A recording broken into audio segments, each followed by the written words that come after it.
Hey everybody, I'm Rosalind Dennett, and welcome to Season 4 of REFOKUS. Each episode, I'm joined by incredible guests from all areas of the music industry for real and informative conversations with a focus on folk.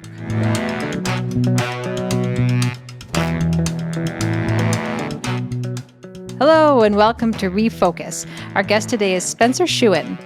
Entrusted with the role of Artistic Director of the fabled Mariposa Folk Festival since the fall of 2023, Spencer Shewen is looking forward to an exciting 2025 season, where Mariposa will celebrate its 65th edition. At the same time, he continues as Creative Director of Riverfest Elora, where he's played an integral role in guiding the festival since 2013.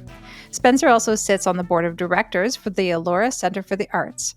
Previously, he has held seats on the boards of River and Sky Festival, the Halifax Pop Explosion, the Hillside Festival, and CFRU 93.3 FM. He has also worked as artistic director for Waterstock and 100 Riot, curated the Fortnight Music Series, and acted as label manager for SunnyLane Records from 2005 to 2008, among many other adventures. Mariposa, founded in 1961, has hosted icons like Joni Mitchell, Leonard Cohen, and Gordon Lightfoot. The 2025 Mariposa Folk Festival takes place July 4th to 6th at Tudhope Park in Orillia, and the lineup is out now, so go check it out. And the Riverfest Elora dates are set for August 15th to 17th. Spencer, thank you so much for joining us. How are you doing? Thanks for having me. I'm doing good. Well, that's quite a CV you've got there. You're coming from a big background in curation and working in this field, even though you're fairly new to the Mariposa Folk Festival. Can you tell me a little bit about how you got into it, how you got into working as an artistic director, and what interested you about working in this field?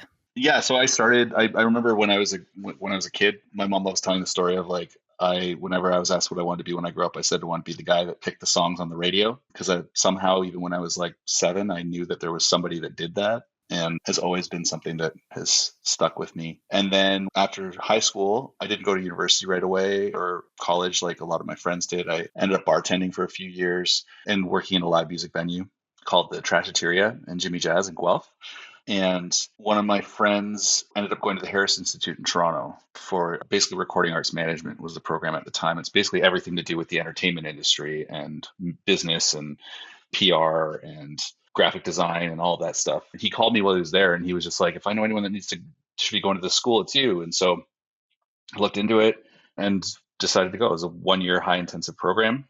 Did that while I was there, started SunnyLane Records with a guy named Ted Hegel, who was working at a record label called Rainbow Quartz Records at the time. I sort of knew what I was doing because I was in school for it, but we were just like a couple guys in our mid-20s, seeing what we could do. And we ended up getting national distribution through Fontana North and put out a Cramden's record, Donovan Woods' first album, what we put out on that label, a band called Hopewell, which is an offshoot of Mercury Rev, and some other great stuff. And it was a really good experience, good learning experience.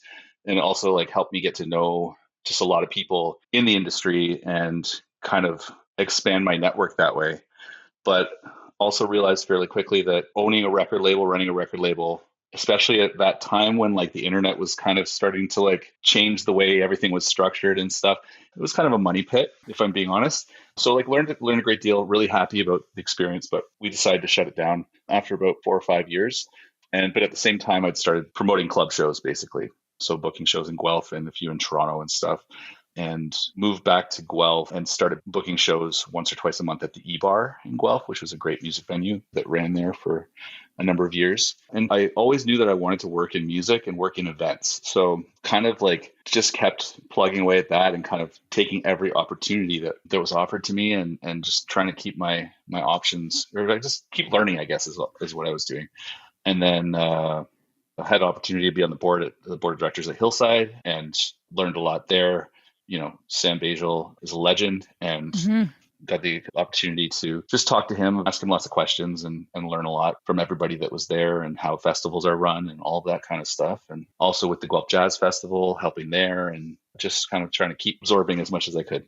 In 2012, I met the people running Riverfest Elora, which was kind of still in a growing period at that point. It had been started as a backyard festival fundraiser for the Elora Centre for the Arts.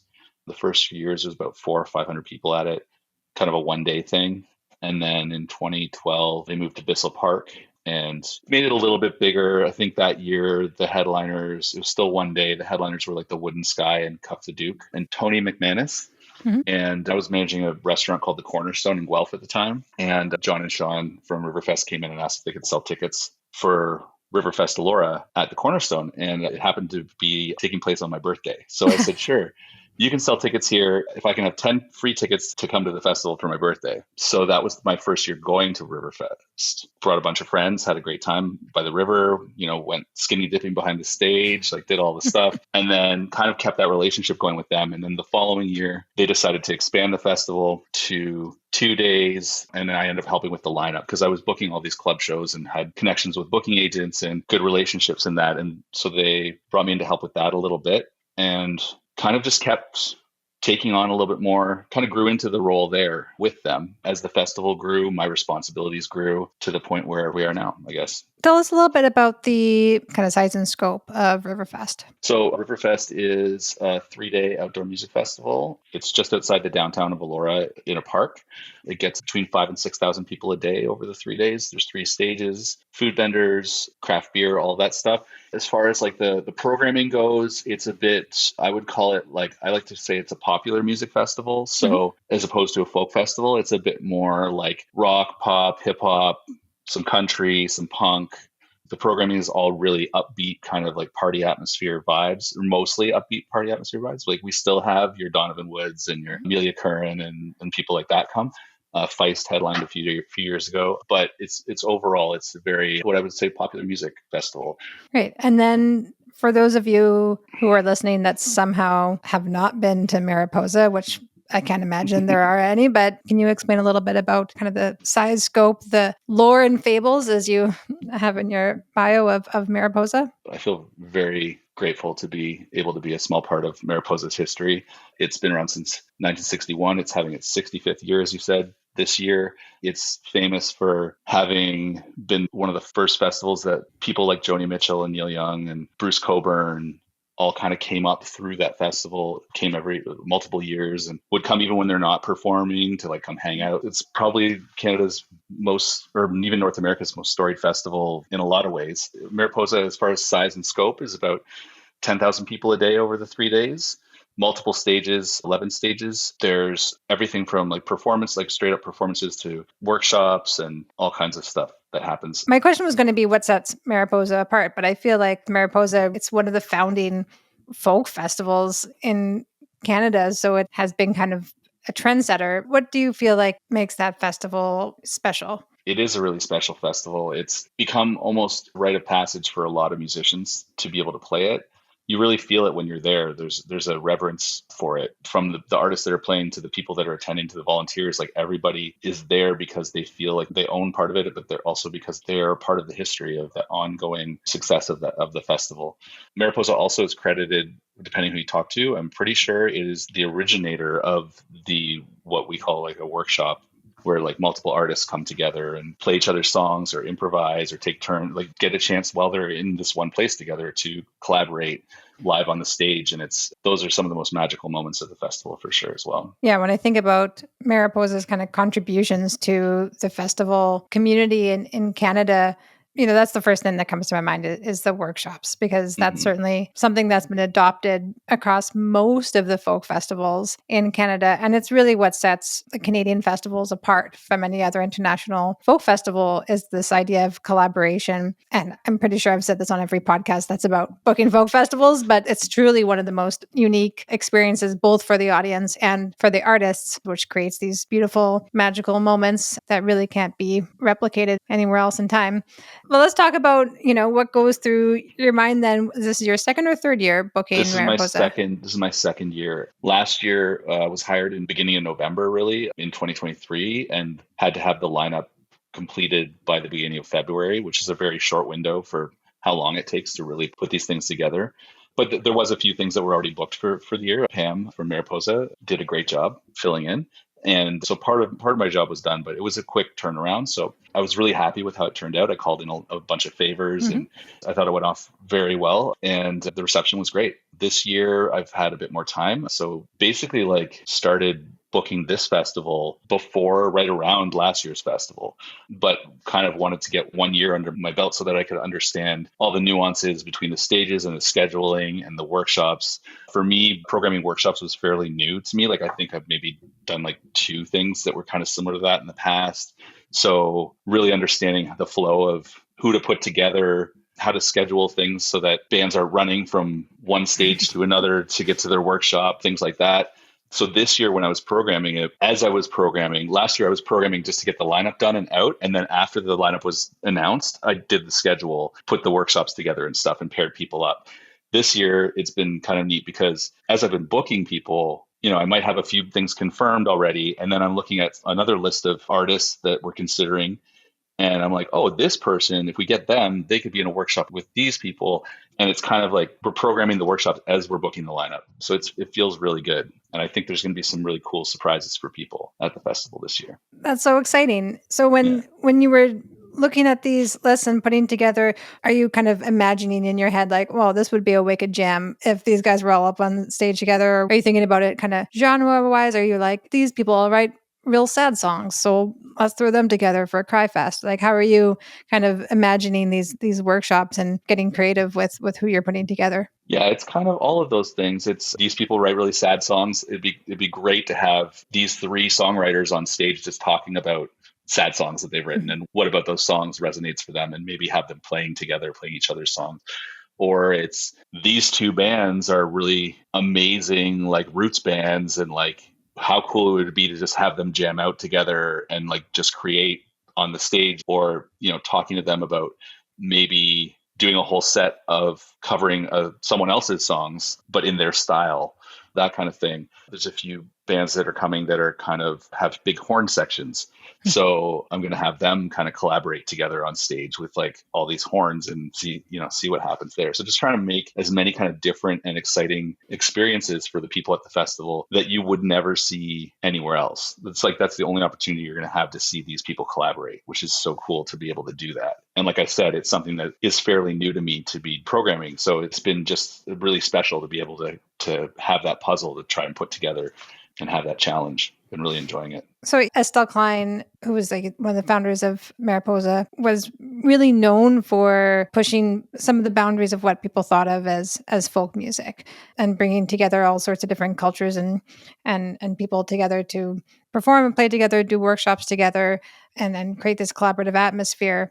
When you're talking about booking Riverfest and you're thinking of as a popular music festival, what are you thinking of when you're booking folk? What's your scope, I guess, when you're booking folk for a folk festival? I would say like folk is such a broad term, right? So it can really encompass anything. And I think that that's important to keep in mind when you're attending a folk festival and when you're doing what I'm doing and trying to book a folk festival. It's really important to have a variety of things. So like a lot of people, I think when they think of folk, they think of singer-songwriters or traditional music, but folk can be hip hop, folk can be punk, folk can be it could be anything in my mind. And I hope nobody gets upset with me about that. I mean, with Mariposa, for me, I've come in and I'm not trying to shock anybody. I want everybody that's been going to the festival for a long time to be very happy with the lineups, but at the same time, trying to bring in possibly some acts that maybe wouldn't normally be considered folk, but that would challenge people a little bit as far as it goes. The other thing about booking a folk festival is like not all of it needs to be folk. Like there can be a few things that are not folk that are in the lineup to add different layers to it. I think you want to keep everybody interested and you want to make sure that you're not booking any one specific type of sound too much. You want there to be hills and valleys in the scheduling and in someone's day when they're experiencing the festival. Yeah. And also, an interesting thing about Mariposa, but I don't think it necessarily sets it apart from other folk festivals, but it is certainly present, is that it is a really family atmosphere. It has one of the largest family areas out of any festivals that I've seen. It's a really family oriented event, I would say. And does that come into your mind when you're programming at all? For sure it does, and it does especially with the scheduling. Like it's important to just remember that like whose ears are listening to things and all of that stuff as well. But at the same time, you don't want to like shy away from something that might be edgy or political in nature. You want to give space for all of those things. So sometimes it's just about the schedule and like what time of day you put those performers on that might be not as appropriate for children, or where you put them on. Like might put somebody in the pub tent later on if there might be some swears or some things like that. But also like if it fits earlier in the day, maybe you put it there anyway and you put a little disclaimer on it just so that families know, so everybody's aware of what's happening. When you're doing your booking, do you accept like artist submissions? Do you book mainly through agents, or are you also booking independent artists? Where are you looking when you're putting together your lineup? Most of it's pretty like heavily curated. I have lists of artists that I would love to see on both festivals that might not happen this year, that might happen next year, the year after that. We might get to them. Like it's also not always about just who you want, it's about who's available, that kind of thing. But we do, both festivals take submissions. Riverfest has an email, artist submissions at riverfestelora.com. Anybody can send a submission to that. We have a few people that go through it all year, kind of a rotation. I'm one of those people. We star the ones that we're like, oh, this is good, this is good. We make little notes like, keep an eye on this person, that kind of thing. Also for shows that we're doing throughout the year as well. Sometimes something doesn't fit on the festival, but we might want to bring them in to open for somebody else in a show that we're presenting so that we get a chance to see them live. Or we might make a note to go see them in Toronto or Kitchener-Waterloo or wherever they're performing. And then with Mariposa, people do submit directly to me, but also Mariposa runs a showcase program, so people could submit to that. And then there's a jury of people that selects from the submissions for that. And then there's about, I believe, 10 artists are invited to Orillia in early April, I believe. I hope I'm not getting that wrong. And there's a whole day of basically each performer gets like 25 minutes there's a jury in the crowd. It's a full audience, like it's free for people to attend. It's a great atmosphere. It's really fun. And usually I think last year we picked 4 artists, but it's usually 3 or 4 artists that get selected from that group to come play at the festival. Yeah, that's cool. Actually, that's I would say quite a unique way to get your foot in the door, especially if you're like an emerging artist or independent artist. That's really fun. You mentioned that you kind of started booking this festival during the last one. Is that kind of your typical timeline? When's a good time to be, submitting to you? So I would say like get your submissions in the late fall, early winter. Right now I'm getting a lot of emails from people, but the lineups are almost done, or the slots that are open are basically spoken for. So if you're submitting right now for the festivals I'm booking, you're probably late because we announce it in February. So you think of a festival, I think about when a festival announces their lineup typically in a given year. You can look that up online, like when did they announce last year? Probably about a month before that, usually, is when pretty much the festival's booked. So you want to get your submission in at least a month before they usually announce their lineup, because we have to like complete the lineup, upload everything to the website, get the artwork ready, get all the press releases and all of that stuff done. So there's a lot of stuff that happens before the lineup comes out to get ready for the lineup release. And I think that people don't always realize that there's all that stuff in the back end. So they're applying right up until the festival gets announced. Yeah. So my best advice would be probably like anywhere from like August to January 1st, I would be sending in applications. Great. So, speaking of sending in things, we have some questions from our listeners that I'd love to share with you right now.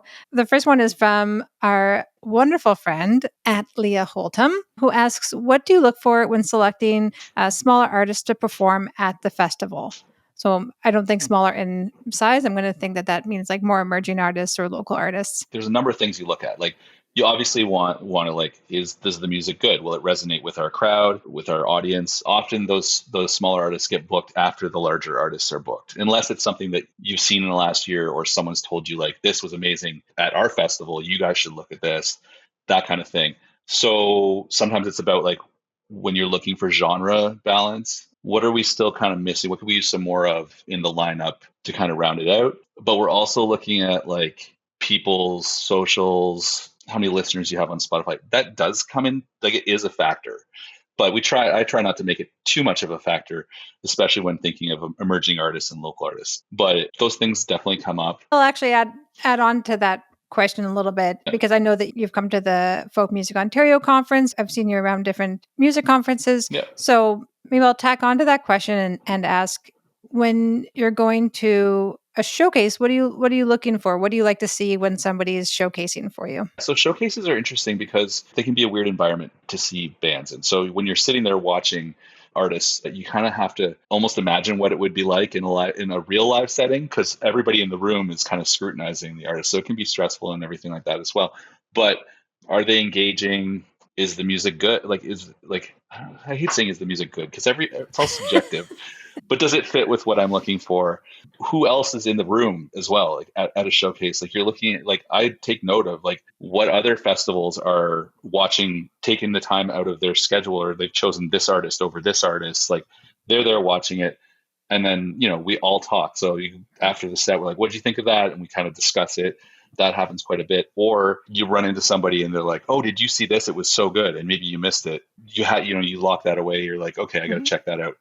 The nice thing I like about a lot of showcase conferences too is a lot of the artists will play multiple times. You have a chance to, if on the first day you miss somebody that everyone's talking about, the next day, a lot of times you can have a chance to see them again. It's also interesting to think about some of the smaller kind of showcase events I've gone to. Sometimes you'll see an artist one year and, it's okay, but it's not quite there. You like it, but you're maybe not ready to book it. You might go back a year later or 2 years later and see the same artist, and they've come like such a long way. And that's just a really cool experience to see the development of those artists. It's one of my favorite things for sure. That's a good point to make to folks that are listening, is to like, don't just go to a conference once, do a thing once and be like, well, I did that. And that's it. People are coming back and they want to be a part of your story and see you again. The other thing too is the other thing you look for too, it definitely comes into play. It's like, are they nice? Like, if people are nice, like if I meet someone and they're seem like genuinely nice people, I will go to my way to help them out. It goes a long way just to be friendly. Definitely. Let's amplify that. Yeah. Just be nice, guys. Yeah. Be cool. Okay. Last question here. We got a couple questions like this, and I'm just going to condense them into one question, which is, how are you making space for culturally diverse artists at two major festivals in Ontario? I will start with saying, like, we always try to make sure we have a good balance of all kinds of genres and culturally diverse artists. With Riverfest, it's definitely been something that's been on our radar since the beginning. I don't like when I see lineups come out and it's all just dudes with guitars. We've always tried to make a balanced lineup. And a lot of that came from watching Hillside Festival and how well they've done with that over the years. Sam's done a great job. And same with Mariposa. Like, it's important to just be aware of what you're booking as you're booking it. It's like literally just something that I try to do and I try to be aware of as a white dude as well. Like, I understand like the bias that I could put onto everything. And I grew up listening to a lot of punk music. I'm trying to make sure I don't just book a bunch of punk bands or just people that look like me. It's just really important. The other side of that too is like listening to the other people that are around you and like taking advice from people that are not you. When I'm booking a lineup, I don't just book things that I like. I tried really, really hard to understand why other people listen to the music that they listen to and want to see the type of thing. So a lot of the stuff that I book, I would very rarely listen to at home. But I know that the audience that we have wants to see it. Oh, that's great. It's amazing that you're taking on two very different things and very different events. And it's great that you're open to the input of others and thinking about, taking all this stuff into consideration. That's a really big part of it too, is just like understanding that like good ideas come from all places too. So it's important to like put out in the surveys, what do people want to hear? It's important to like hear from everybody what needs to be at the festival. That's how I've always done things. It's like, I'm not going to just book what I want to see. I think that's a great segue into talking about this year, 65th anniversary of Mariposa, and you've just recently released your lineup. Congratulations. And I encourage everyone to go and check it out. Tell us a little bit about some of the acts that you're excited about seeing this year.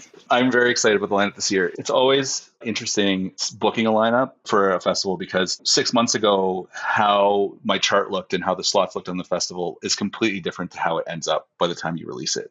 Because you might offer on, your top 10 artists, your first round of like the artists you really want on the festival, and two of them might be able to do it. And then you go to your plan B or your plan C, or like you end up booking three things and then this fourth one doesn't really fit anymore. So you go to a different artist because whatever reasons, there's lots of different reasons. But this year, I'm really excited about the lineup because it's the 65th. We've got a bunch of artists that have played the festival over the past forever. coming back, but we also have a lot of exciting new artists that have never played the festival before as well. I mean, it's kind of like that every year, I think, because Mariposa is really good about bringing people back and paying respect to the history of the festival and pairing people up.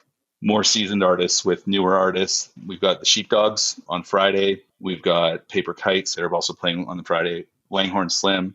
The Saturday main stage is going to be amazing. We've got Holly Cole, Ellie Sapi, Waxahachie, and Iron and Wine. So that's going to be amazing that day. Sunday, Ron Sexsmith is coming. Bob Snyder, who is like a folk musician, is coming out of retirement to come spend the weekend with us. Yeah. Blackie and the Rodeo Kings. And then very special presentation, a retrospective Mariposa set headed by Serena Ryder with Martha Wainwright and Julian Taylor. So they're going to kind of come all together on the main stage for the headline and play some of their own songs, but also play some of the most beloved songs from Mariposa performers over the past 65 years. And it's going to be a really nice way to close out the festival. It's really great. Hayden is coming. Jane Siberry is going to be there. Rock Plaza Central is coming back together to come play this year, and they've never played the festival before, and I'm really excited about that. Irish Mython's going to be back. It's coming together quite nicely.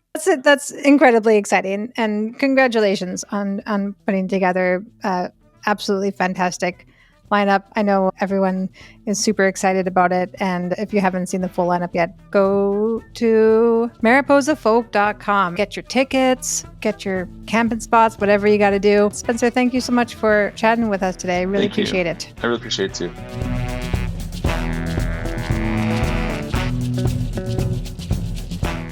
That's all for this episode, friends. The Refocus podcast is an original production by Folk Canada. Find out more by heading to folkcanada.com/refocus. That's REFOLKUS. The podcast is produced by Kayla Nizon and Rosalind Dennett and mixed by Jordan Moore at the Pod Cabin. The opening theme is written and performed by King Cardiac, and the artwork is by Jamie Karn. Please give us a download, subscribe, rate, and review to let us know you care, and follow us at folk_Canada on Instagram to submit your questions.